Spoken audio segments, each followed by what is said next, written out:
ఆ సత్యనారాయణ స్వామి అందరి సంసారాల్లోనూ కొలువై ఉండే దేవుడు. అబ్బో మీకు బానే తెలుసండి. ఆ స్వామి చరిత్ర కూడా తెలిసే, చెప్పంటావా? వద్దులేండి, మాకంత ఓపిక ఇప్పుడు లేదు.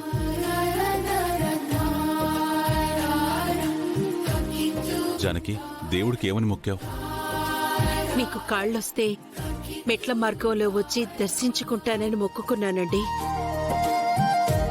మెట్లే కదా, ఎక్కేద్దాం పదండి. రండి. పదండి పదండి పదండి. నేను ఈ మెట్లన్నీ ఎక్కగలనా?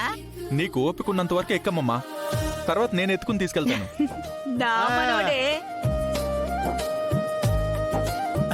నా కొడుకు అనిపించారు నువ్వు, మరి నేనెవరు ఎత్తుకోవాలి? మీరు ఎత్తుకునే వాళ్ళు ఇక్కడికి రాలేదులేండి. రాలేదా? ఎవరే వాళ్ళు? అలివేలు. నేను రెడీ రెడీ. ఆగండి, మిమ్మల్నే ఇంకొకరు ఎత్తుకోవాలి. మీరావణ్ణి ఎత్తుకుంటారా? నేను సపోర్ట్ చేస్తానులేండి. అదే చూసావా? ఆ ఛాన్స్ నేను ఇవ్వనులేండి సార్, మీరు నన్నే ఎత్తుకుని తీసుకెళ్ళాలి.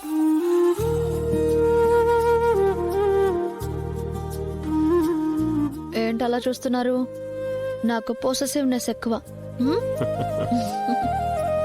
సరే పద. మొక్కుకున్న వాళ్ళు ఓకే, మిగిలిన వాళ్ళు నేరుగా కార్లో వచ్చుంటే సరిపోయేదిగా.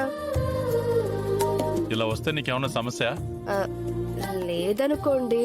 అయితే పద. మొత్తం 460 మెట్లు పిన్ని, పెద్ద కష్టమేం కాదు. పెద్దనాన్నకి కాళ్ళు వచ్చేలా చేసినట్టు ఈ స్వామి నన్ను కరుణించి నాకు కూడా కళ్ళు వచ్చేలా చేస్తే బాగుండు. నేను నీకోసం స్పెషల్ రిక్వెస్ట్ చేస్తాను చారు.